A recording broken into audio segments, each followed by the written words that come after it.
Welcome to the Pretty Powerful Podcast, where powerful women are interviewed every week to share real inspiring stories and incredible insight to help women or anyone break the barriers, be a part of innovation, shatter the glass ceiling, and dominate to the top of their sport, industry, or life's mission.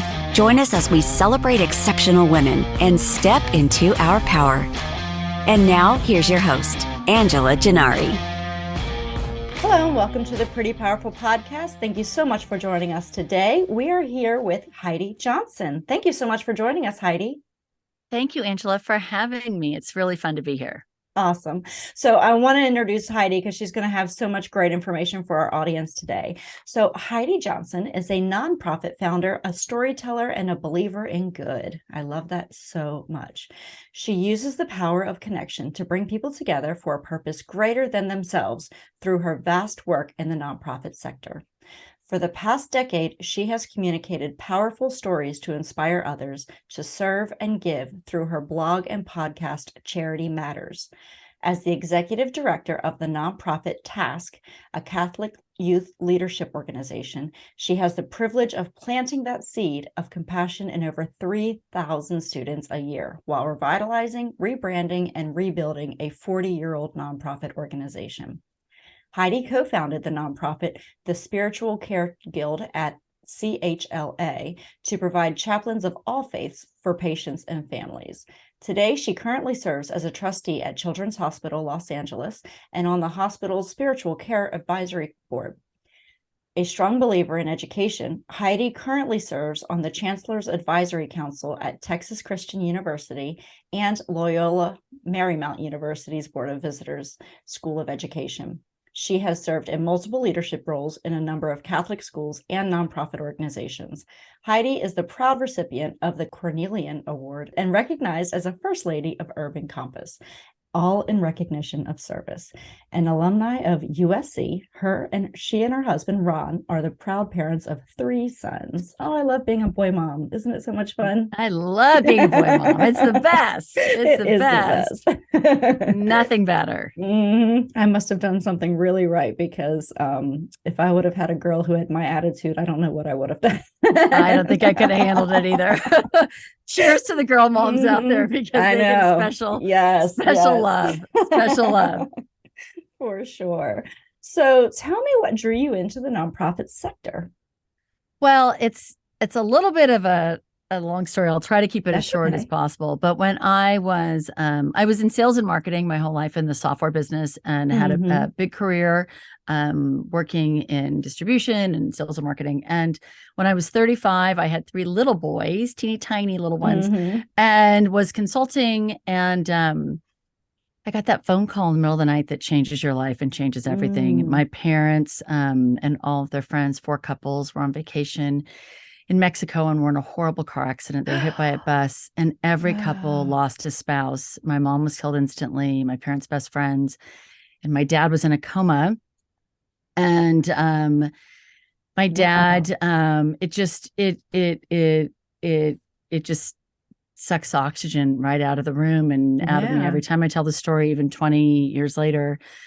And so it happened in 2002. And so in 2003, a year later, my father went home. And I need to say this, my father went home from the hospital healthy, and we were spinning this morning. So I want you to know my 84-year-old dad is fantastic and is great. Wow. But I did lose my mom. I'm so sorry. Thank you. And a year later, almost to the day, a friend of ours who went to high school with my husband, but turned out to be a priest, called and said, "Hey, will you come down to Children's Hospital Los Angeles? I'm the only chaplain here, and we have 300,000 kids a year. Wow. And our nurses and our doctors are busy doing healthcare. They can't do, spiritual care, which is not converting, but just be there to give someone faith in a time of trauma." Sure. And I had just endured this with my dad for a month while he was in a coma, not knowing if I was going to lose both parents. So I understood what he was trying to provide for families, because that's all I needed in that time, that everything was so crazy in our lives. So I went down and we brought a bunch of friends, and I have to just back a little bit. My father ended up going home from the hospital, the accident, Thanksgiving Day of the year of their accident. And this was almost about Thanksgiving when I was called to go back a year later to CHLA. And I'm at Children's Hospital and on this tour with my friends, and we see this woman, and she's rushing through with her son in a wheelchair, and she's, Father John, guess what? My son. She's, whoa, hold on. I have all my friends here. So she tells us her story, and in a nutshell, she was a single mom, moved to LA. Her son was run over and dropped off at school, and they were helevaced into CHLA, and she had no family or anyone to be there for that month that she was in the hospital. And Father John was her only emotional lifeline, and he came every single day. And she looks at all of us and she says, Father John, he's going home on Thanksgiving Day. Wow. And it was the same day my dad had gone home. And I knew in that moment my life was changed forever. And I said, all right, John, what do you need? I don't know how to start a nonprofit. I don't know how to start a business, but let's roll up our sleeves and let's do this. And so right then and there, we formed the Spiritual Care Guild, and we started a nonprofit. And here we are 20 years later with a $10 million interfaith center, 37 chaplains of all faiths, religions. I don't even know what they are, Angela. I mean, we have, and our chaplains are part of the medical team. So they do rounds with the doctors. They support the nurses and the doctors. They support the families, the patients. And we've changed a culture of a 100-year-old hospital. Wow. So it was something beautiful did come out of this incredible loss, and it changed my life just in so many different crazy ways. Yeah, I imagine. Yeah. I mean, good, bad, it's bittersweet because, you lose your mother, but at the same time you find your calling that can help so many other people. So, wow, that's just an incredible story. Wow. So, okay. So after you lose your mom and you start down this path, what is your father thinking about this? Is he thinking, this is what you're meant to do? I think everybody saw it but me at the time. And I think that whenever you're on the right path, whether it's nonprofit or any business, the doors keep opening when you're going the right way, right? Yes. The doors just open, and you can't explain the crazy things that happen. And the doors just kept opening. We had so many miraculous, crazy, wild, unexplainable things that happened that made the work. It wasn't easy by any stretch of the imagination, but that made it happen. And it was just an incredible experience. To me, I think of it, of course, there was so many people that helped to do this. No founder does anything alone. No. We had 10 of us that did this, and it was just and 100 women that joined, and it was incredible. Talk about the power of women. I mean, in community just made this happen. But I think that it really, to me, was taking, lemons and making lemonade, exactly to your point of bittersweet, and making to my personal legacy. It isn't my mother's legacy. It's a legacy for the hospital, but it feels like that to me. And it makes me, if this is what came out of that loss, that there's chaplains for all of eternity at Children's Hospital for these families, then that just gives me a lot of peace. Yeah. Wow. What a great way to honor your mother's memory too. So good for you. So you have spent so much time building in the nonprofit sector, and not only your organization, but also helping others. Where does your drive and your inspiration come from with constantly getting out there and just doing this work and building your own organization and helping other people build theirs? Like, where do you find that inspiration?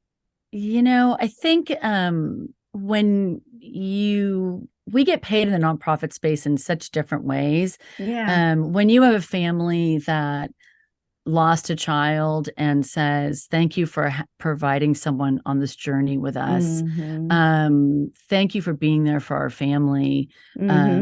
Thank you for changing, our life. Or when you have just a moment where you realize you're some tiny cog in some really big picture of something that you lent a hand, it's kind of addictive. Like you just feel like it, you have such an incredible experience that you want more, and it fuels you to want to help more people. And I know there's an actual serotonin that is actually released from your brain when you help people. Right. And I think I'm not a crack addict, but I think I'm a little bit of a, as helpers, we get hooked on helping. And so it just drives us. And then, as you know, in any business, opportunities just keep coming to you, right? Yeah. People keep presenting you things, and sometimes you can, I've gotten better as I get older of saying no, but but some things you just can't, right? You just can't. Right. Oh gosh. Okay. So what a powerful story. And I'm just still kind of hanging on to that, because there's not very many moments when it hits you that this is exactly what you're supposed to be doing in your life. And you're right. I feel like the universe conspires to give you what you want when it's exactly, on the right path of your destiny. So 100%. Yeah, absolutely. Okay, so tell me about starting your business and the journey, or the nonprofit. Did you have any obstacles in building that? Tell me about things that you had to go through. Well, when we were starting spiritual care, the doors opened, or at the beginning, the doors were opening and everything was easy. And it's just like most, the early part of any journey, right? It just feels like you got a spring in your step and it's good. And when you start walking a little longer, the load gets a little heavier and a little harder, and you run into a little more obstacles along the way, which is, of course, what happened. I think, for us, we were dealing with, hospitals are very political places, and where funding and donors' money gets navigated into different areas of need. And some people say, oh no, this is money's going to orthopedics, or this is going to this. And so there's a lot of things that kind of happen there that were a little, when we were starting spiritual care, we were all 100% volunteers. So we're fighting these battles or challenges, or learning and navigating through some political landscapes, and trying to change a culture of a place that's been around doing good for a very long time, that I'm a huge super fan of. But there was a lot of political hurdles to overcome. And part of it, at the time, they were building a new hospital at CHLA, and doctors are really smart, and they are obviously like trying to get more real estate for their orthopedic space, or their brain center, or any space. And chaplains didn't even think to ask for space in the new building. So they built a whole new building without a place for the chaplains, because the chaplains didn't even think to ask, because there's no surplus. So all of a sudden the building's built, and we have to kind of go back and say, hey, did you guys forget about us? All the chaplains, remember those people? So they're like, oh gosh, what are we going to do? And so that became another challenge in itself, and trying to find the real estate in a new building, and ultimately to build our interfaith center, which ultimately McDonald's decided that it wasn't going to be the right fit for the hospital, because it wasn't maybe as healthy as it should be potentially. And so McDonald's left, and our interfaith center went in. All right. But good. Yeah. So there's a happy ending, but we definitely had a couple challenges with starting with some of those things, but it's all great now. Oh, good. I'm happy to hear that. I have a funny story about a chaplain. It wasn't funny at the time, but I had, my son, when he was a little younger, was riding his bike, and, boys and bikes and ramping things. And so anyway, he ended up coming down. He fell right on top of his bike, and the brake, the brake handle thing went into his chest. Oh my God. Punctured his chest. And so, of course, we immediately rushed him out to urgent care. Urgent care says, we don't have the right equipment to see if this is punctured his lung or not. You've got to go to Children's. So he went to Children's Hospital. And as soon as we got there, they rushed us into a room, and it was all a little bit scary, but we just thought, okay, it's kind of it's a hole in his chest, but nothing bad is happening. Like this is awful to say, but he was saying he was so hungry. He's like, I'm so hungry, I didn't eat dinner yet. And so we actually stopped for Chick-fil-A on the way to Children's Hospital. That's something I would have done. We get there, and and we're like, well, he's got some food. They were like, did you stop for food? I love that. Well, he was hungry.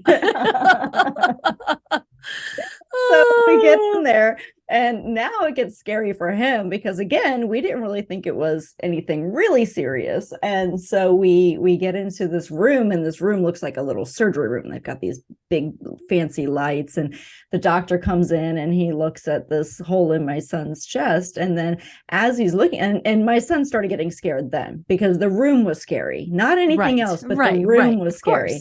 And then, but his dad and I were okay. And then all of a sudden the chaplain walked in, and I'm like, oh my gosh, is this really bad? Like, because, you think of the chaplain as like, this is just the end. This is the end, right? And so that's when I started freaking out, like, oh my God, what are you doing here? They get that reaction kind of regularly. But he was just there to calm everything down, and he was wonderful. But it was, usually they are, until the chaplain walked in the room, and then I'm like, yeah, they're pretty remarkable. They're pretty remarkable humans. I will say that they are pretty remarkable people. Yeah, but I mean, it was a very calming presence in a not so calm environment, and that's what they're supposed to be doing, is just listening and helping and guiding, and because nurses just don't have the bandwidth to do that anymore. I mean, they have so much going on, and they're focused on your care and not necessarily, obviously, I mean, nurses are amazing. What they do. But angels on earth, absolutely, for sure. They're amazing. But we can't expect them to be there for us mentally and physically. I mean, there's only so much that you can do, right? And 100%. so you want to give great care, but at the same time, you need to be focused on, getting somebody well and exactly. Well, that's amazing. Well, good for you. I think that's such an amazing I'm going to think service. about Chick-fil-A next time I see my chaplains. Do the parents come from Chick-fil-A? Because those lines can be really long. I know. See, they should put that in the hospital. Exactly. No McDonald's, but Chick-fil-A. Oh, my goodness. Yes. So Parents of the Year award right here. That's great. So tell me a little bit more about, as you're starting your business and you're overcoming some obstacles and you're kind of trying to figure it out, did you find that, working in the hospital environment, you're in a nonprofit sector, you've come from corporate, tell me about some of the vast differences that you have found from nonprofit to corporate, because there's so many people who want to start a nonprofit. They have corporate experience. We have 1.6 million nonprofits in the United States. Wow, so we really? have a lot of nonprofits. And here in Los Angeles, we have about 50,000. I mean, there's so many nonprofits. So people always ask me, how do you start a nonprofit? I'm like, well, I can tell you, but why don't you look at your competition like any business before you open one? What somebody may be doing what you want to do. Maybe there's a good chance they probably are. Maybe you can help them.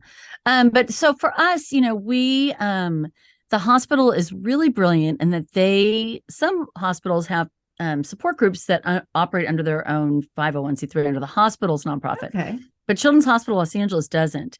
You have your own nonprofit. So if we wanted to go and open spiritual care at other hospitals all over the country, we could. Okay. So that was actually really great. And the hospital did our taxes, which was great. But other than that was it. Really? No stamps, no envelopes. No, nothing. No, nothing. So, we were like any entrepreneur, just trying to build community, build connection, build your audience. It's the same process. Interesting in any business that you're building, your audience and your community. But we were a group of 10 women, and we said, okay, let's everyone come to the table with 20 names. Can't be the same 20. We're going to invite them to a breakfast that we can't pay for, but we're going to put it at someone's club that will float the bill for the month. And hopefully we can pay for it.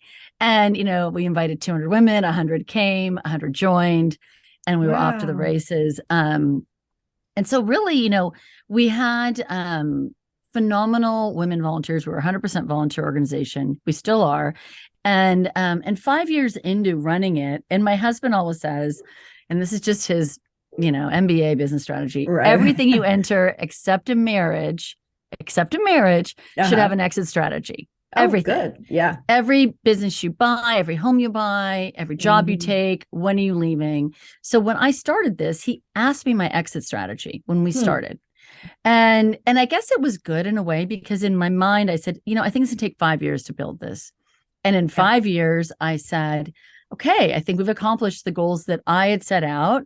And other people had were taking over some leadership roles, and I was slowly trying to step back. And so I thought, okay, this is my baby. Spiritual care is my baby, and it's going to kindergarten. It's 5, and it's going to thrive and run. And if I smother it with nonprofits, founder syndrome is a real thing. Really? It's like, I'm not saying like Martha Stewart's magazine and Martha Stewart or Oprah's magazine. I'm not saying, Heidi in spiritual care, but people lose the separation of the person and the cause. And if you stay too long, it becomes about the person. And if you want it to keep going, it needs to be about the cause. So very interesting. So that's just kind of what, so I kind of set that up, and everyone was super supportive, and it was really great. And at the time, I also had become fascinated with, this is before CNN Heroes, this is before People Magazine Heroes Among Us. This was, 2000, I don't even know, it was 11 years ago or so, 12. I was like, who are these people starting these nonprofits? Yeah. Who are these entrepreneurs? Kind of like you with your podcast, Angel, like, who are these other women that are, out here doing this work? You want to find your tribe, right? And so I was like, I got to find these women, and I got to figure out who they are. And I want to start telling their stories. And podcast didn't exist. And I said, I think I'm going to start a blog. I wrote a TV show first. And then my husband, I said, do you think I'm crazy? And he says, everything you do, you just do. So no, I don't think you're crazy. That's very LA of you. Yeah. It is, yeah. And that's a whole other story, because CBS did buy it, and there's a whole story with that. But that's a whole other. I think that's fantastic. That's a whole other story. And then I said, but what about this blog? He goes, now I think you're crazy, because your tech skills are really not great. I don't think you should do that. But so I started interviewing nonprofit founders, 12 years ago, and telling their stories through the blog, and then ultimately through the podcast. And then in the process of doing that, which I still do, and it's my joy to just meet other women, like you, that are just doing amazing work, that I got picked by this nonprofit. I knew all these people, and I was involved, with other organizations that I was still supporting. And they said, hey, we're started by a nun. She's retiring. She's in ill health. Can you help us? And I just built a new house, right? Spiritual care is a brand new house. Yeah. And then here's remodeling an old house task, which is this, youth leadership organization. And I thought, God, if anyone's ever built a new house versus remodeling is so much harder. Oh yeah, because 100%, and usually costs you more. It does, right? And because you've got to keep the soul, you've got to keep the character, you've got to keep the ethos. It's just everything. And you're working with what you have. You're working with the bones and the structure of what you have, right? And so you have to get creative about how to fit new ideas into old spaces. And it's really hard. So I said, my husband said, hey, this is going to pay you. This sounds like a really great idea. Because you go to college for, it. Right. So 10 years ago, I said, all right, I'll take on this task thing. And I thought, it's just going to be 5 years. I'll turn it around. And in 5 years, we had completely transformed it, and we're thriving. We were serving 300 kids a year when I started. We have 2.5 employees. We're really tiny in the nonprofit world. We're under $1 million budget. And so we're little in the nonprofit space, but we're mighty because we serve a lot of kids. So anyway, I did that. And then I just continued with Charity Matters. And so I've just kind of been doing both. And task, I thought I was going to exit task. I thought, okay, I'm there. And the pandemic hits, right? Oh, yeah. Gosh. And so then I'm like, and I didn't officially say I was leaving, but I was thinking, okay, I'm in a good place. But then it's like all, everything just to survive. Yeah. And now it feels like we're rebuilding again. And it's really exciting. We had our 40th anniversary just a couple months ago, and it's really exciting. Awesome. So that's kind of my crazy journey, but that's the very long answer, how everything got to nonprofit, right? How quickly things shift. Wow. Well, that's amazing. I mean, what a huge undertaking that is to take on another nonprofit while you're still, you still have, your hand over in the other one, making sure things are going well. And I mean, that's just huge. Well, good for you. And I love that you're telling people stories, because that's the one thing, when I was starting this podcast, it was really about like, why are we not celebrating women who are out there doing incredible things? Amen. And the really cool thing about the podcast that I have come to learn is that I have as many male subscribers as female subscribers. Oh, we're not talking about female topics. We're not on here every day talking about things that only impact women. I mean, every single topic, a woman is out there doing something incredible that impacts everybody, Right. And so just featuring their stories. I love that. But, I think giving women a voice to tell their story and to tell, what it is that they're overcoming and how they're building. I think that's just so important. And so I think it's great that everybody's listening. Well, and I think that people, I mean, for me, I think with the stories is that I don't know about how you feel, but I felt like the world is paying attention to the wrong people sometimes. Yes. Oh my goodness. Yes, absolutely. And I would love to see a shift in goodness and a shift toward kindness and a shift toward focusing on the positive. And you celebrate women doing positive things every day and tell those stories. And the people who listen to you are craving something positive and they want it to be inspired. And I feel like our audience at Charity Matters is the same. Yep. It's not necessarily a nonprofit audience. It's people who love the story of the underdog, because absolutely. Right. The nonprofit founders that I talk to, 95% of them, something really crazy and awful happened in their lives. It could be, or to someone they love, they were sick or hurt or some sort of loss, and they overcame it and they used that pain as fuel to create something that helps other people. And the stories never get old. Do you ever get tired of Never. I have become so inspired. Every single woman that I talk to, I walk away from it thinking, wow, what an incredible story that is. How amazing is she? And it has really just driven me to want to do this more and more and more. When I first started this, I really kind of started it on a dare. Somebody said, you probably, I said, we need to tell stories of women more. And they're like, yeah, you should do that. I was like, I don't have time to do a podcast. Like, I'm trying to run a whole company here. It has nothing to do with podcasts.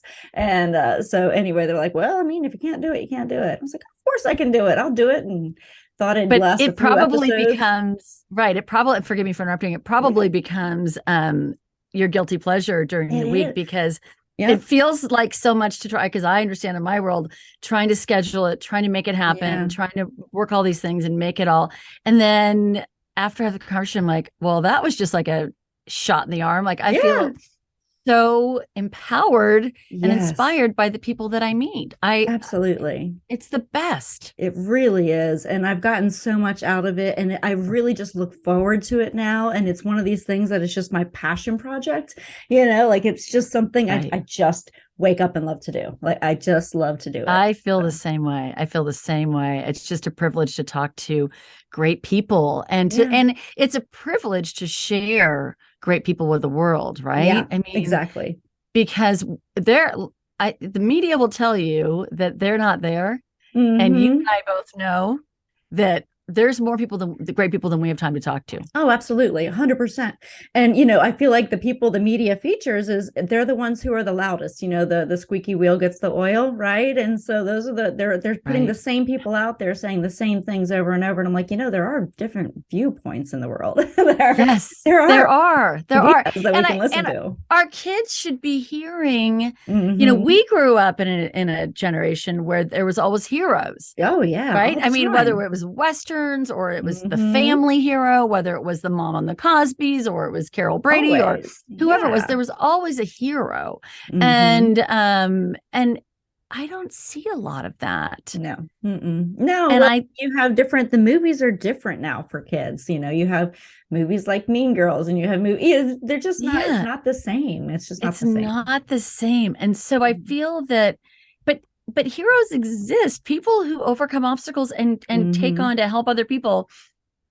I mean them all the time. So they're there. You They're really there. do. And I just think that the world needs to pay a little bit more attention to them. So hopefully the TV show will come to your screen and you'll Yes, get I to see love it. it. That's fantastic. I think we that's will see. amazing. Yeah, So tell me a little bit more about when you go out and you pitch a TV show to somebody. What does that look like? It's, you know what? So I have to say, I wrote the TV show first. I had a dream that I wrote the TV show, and I wrote the TV show. And I do live in LA, and I did have a lot of neighbors that were, you know, kind of in the industry. And I said, hey, how do you do this? And like, oh, go to the Writers Guild website and log your idea and register it and whatever. So I, I did all that forever ago. And then, but then I didn't go like door to door. I didn't go pitch it. I would just kind of be at a party or talking to a friend's, I could be at a school thing and say, oh, so-and-so's dad is a producer. Oh, hey, I have an idea. So I ended up getting, meetings here and there and whatever. Yeah. And one of my son's friends' dads, family friends of ours, he was CBS, and he said, hey, Heidi, I've got, he was running SEAL Team show at the time. And he said, I've got this. I think you need to meet the head of reality at CBS. And I said, oh, great. I'd love to meet this guy. And then meanwhile, a friend of mine, dear friend of mine calls me like 2 days later and says, hey, I just had lunch with a guy I went to kindergarten with and school with, and he's the head of reality at CBS, and you got to meet him. I'm like, what? Oh my gosh. So he set up this meeting, and then I called SEAL Team guy and I said, hey, I got this meeting with this man. He created Survivor, Big Brother, Undercover Boss, America's Top Model. His name is Gen Maynard. He's a pretty, incredible guy. You got a meeting with Gen Maynard without me? And I'm like, wow. Yeah.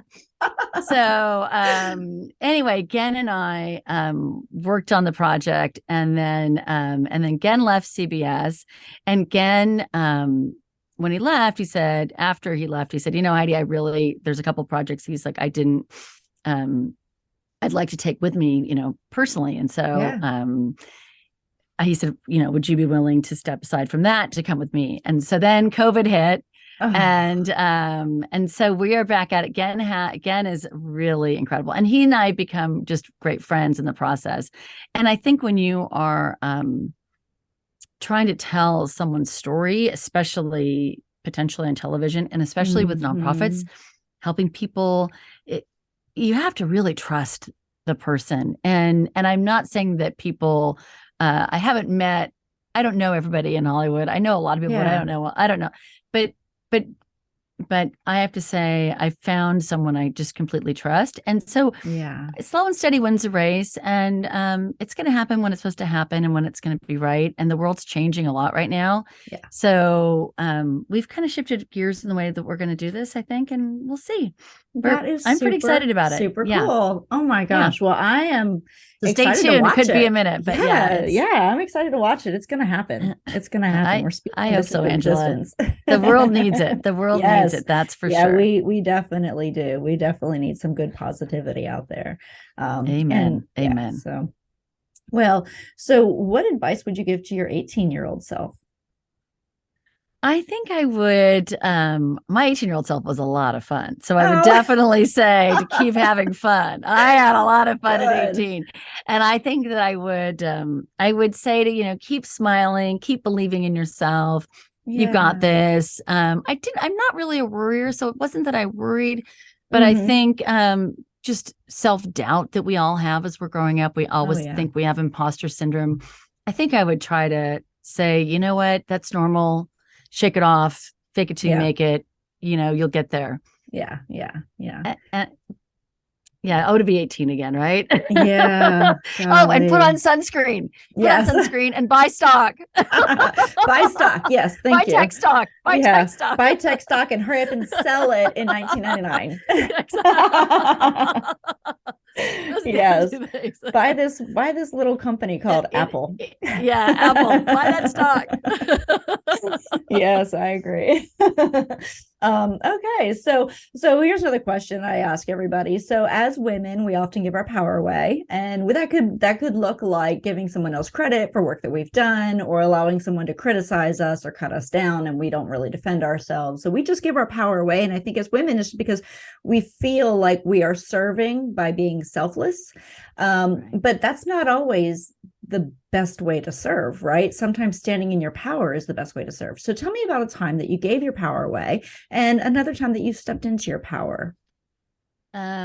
I would say that I gave when I was probably, I don't know, maybe I was 25 or 26. I was working, before I got in the software business, I worked in the hardware business. Talk about like stock you should have bought, right? Right. So I was working for this company that was kind of like a Dell computer early. I mean, we're talking a long time ago. People that were making OEMing, they're making their computers, bringing them in from Taiwan and putting their own name on them. Yeah. And so I was working in sales and marketing, and it was a Taiwanese-based company. All the employees were from Taiwan, except for me. Okay. And so I'm the only female, let alone I'm the only American female. So, and it was all fine, and it was great, and everyone was lovely and respectful and terrific. But they decided to do an ad campaign for Comdex was coming, which used to be the huge computer, software show back in the day. Okay. And they were doing a booth, and they wanted to do all this marketing materials and everything. And they said, well, we want you to model. We want you to be our poster person. We want you to be our face. We want you to be everything. Yeah. And I'm like, but no, I'm doing your sales. I'm doing sales for the whole Western United States. Right. I'm not a model. I'm just selling. And they're like, no. Yeah. You need to be the person in the booth. And they kind of just pushed me into a space that I felt had no way out. And I wasn't comfortable in the space. I wasn't like the showroom girl that, sat on the car or whatever, but that's kind of who they wanted me to be. Right. And it was, I just remember just having a horrible feeling in my stomach that this is not right. This does not sit well with me. Mm-hmm. I gave something away that I shouldn't be giving away. I shouldn't be sitting here and doing this. And it just, everything about it felt yicky, right? Yeah, totally get that. Get that. Yeah. Yeah. Young, but you learn. You do learn. You have to do it in order to say, Right. Been there, done that, and it's not happening. Yeah, not happening. Awesome. And then tell me about a time that you stepped into your power.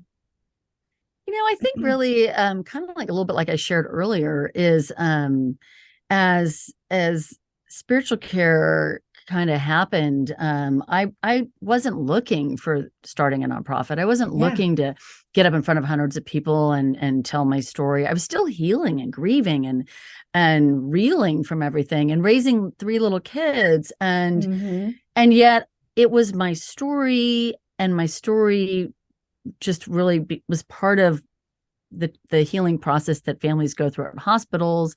They were interwoven in a way that that felt right and comfortable, and I had to own my story and own all of that in order to build the organization to help other people. And I felt 100% fantastic about it. I struggled with it a little bit internally, and then once I stepped up, it just was off to the races. It was the right thing. It was the right thing. It was the right thing.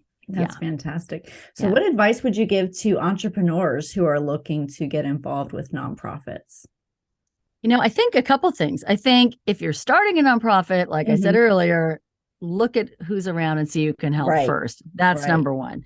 Not that you don't care and your passion isn't used and served. If you're just, and I don't mean just an entrepreneur, I don't mean just, but if you started a business, I think one thing that people, and I come from a marketing background, people don't always think about is, oh, I own, a knitting company and I make yarn. What can I do? Well, oh my gosh, there's people that need scarves and hats and there's so many ways you can do cause marketing with your entrepreneurial business. And what nonprofits do beautifully and what businesses do is they build a community, they build an audience, they build a group. When you authentically align with a business and your yarn company is authentically picking the cancer ward of Children's Hospital to knit caps for the kids, because then there's a win-win-win for everybody. Absolutely. And there are businesses that try to use philanthropy and nonprofits to their advantage. And I think customers are smarter than that. I think they see through it. But I do challenge anyone listening that has a business to think about what can they do to connect a cause to what they do and what it does for their morale. Also, if they bring their employees in to do it, I mean, it can really change a workplace. If you want to do something fantastic for your employees, get them together to do some great service. It's a game changer. Yeah, we actually started, my company provides security and event staff. So the vast majority of my employees are part-time, variable hour, they're not full-time. And so paid time off is a factor because they're not really, they're not full-time benefit employees. But what we started to do is once you've worked X amount of hours, we'll give you, so many hours to go volunteer somewhere and serve your community. And we'll pay you for that time that you're doing that. And that way, people still feel like they have the opportunity to serve their community, but they're not losing money from their hourly job because, unfortunately with corporations, they'll give you, hey, let's go do a service day. Right. With an hourly company, we don't necessarily have that, but we want to pay them for their time regardless. So, we want to encourage that service in your community because it is so important. I love that. I have a friend, my son's really involved with a nonprofit called Once Upon a Room, and he started when he was in high school. They do extreme hospital room makeovers for seriously ill children. Wow. So they were in People magazine actually just a couple of weeks ago, and cool. They're all over the country now. They've really expanded and it's incredible. But I have a friend who owns a company called Tangram Furniture, and he's so philanthropic. And these hospital rooms don't put furniture. They just come in with bedding and stickers and toys, but it looks nothing like a hospital room by the time that they leave. So I reached out to my friend at Tangram and I said, hey, Joe, the Orange County chapter where they're based, you guys, your team is so philanthropic and they're so great. And you guys you transform spaces. It feels like it would align with your mission. If you ever thought about sponsoring, a room and your team wanted to go in and do a room or a floor or a couple things at Children's Hospital in Orange County, Los Angeles, Southern California, I think it'd be great. Oh, Heidi, we got so much to do. We do so much. I go, I know you do, but I'm just throwing it out there. Next thing I know, I get a call from the founder of Once Upon a Room. She's like, oh my God, who are these people? They're so incredible. This company just came in and they just did a whole floor and they did all these rooms and they changed all these kids' lives. And Joe reached out to me. Oh my gosh, my employees are in love with this, Heidi. Thank you. And so there's just so many different ways to think about whatever you do, there's a cause that aligns with it. There is. And, at the end of the year, I try to break down like, okay, if we're going to make donations, we always make donations at the end of the year. And, how do you pick your charities? And it's so hard. And we really do try, for us being a local small business, we want to support other local small nonprofits. 100%. And so we really do go down that route. So bravo. Thank you. Because I know the big national charities, they're huge and they're doing incredible things. And I don't want to discount what they're doing, but I also know what a struggle it is as a small business to get your name out there. So we pick 3 local small nonprofits. So good. Yeah. So good. I love that. And they need it. They need it. Absolutely. They do. So one more question. I've really, really, really enjoyed this, by the way. I'm so excited we had a chance to talk today. So what do you wish more people knew? I wish more people knew how good people really are. Yes. I wish people really realized how much goodness is out there, how many people, like angels who walk among us every day that we don't even know. And I think if we turn on the news and we get so discouraged and we just think, oh my God, the world's just going to hell in a handbag and what's happening and and yes, there's a lot of crazy stuff happening out there for sure. But I think if we can collectively make a choice to focus on the good and the positive, and we can create an upward positive trajectory from that. And I think it all starts with conversations like these, just, talking to people about their stories and sharing them. Yeah. Wow. I love that. Yeah, you're absolutely right. I think there's more good in the world than evil. We 100%. Only hear about the evil sometimes, but there is so much more good. And 100%. If we could just focus on that, I think the whole world would be different. Amen. 100%. I completely agree. Yes. Well, thank you so much, Heidi. I really appreciate all of your time tonight. You have just been an amazing guest, and I am really excited for everything that you're doing. And I will absolutely be watching the television show when it comes out. So you'll have to let me know. Well, thank you for putting that out there in the universe, Angela. Yes, and I really enjoyed this conversation. And thank you for what you're doing to just shine a light on women that are doing great work. I'm honored just to be included in the list, but I think it's so important what you're doing. So bravo to you. Bravo. Thank you so much. So thank you, Heidi Johnson. If you want to find her, she can be found at prettypowerfulpodcast.com. You can find all the information about Heidi Johnson and all of the amazing work that she is doing. So thank you again, Heidi. I have really, really enjoyed this conversation and look forward to so many amazing things that you're doing. Thanks, Angela. Have a wonderful day. Thank you for joining our guests on the Pretty Powerful Podcast. And we hope you've gained new insight and learned from exceptional women. Remember to subscribe or check out this and all episodes on prettypowerfulpodcast.com. Visit us next time, and until then, step into your own power.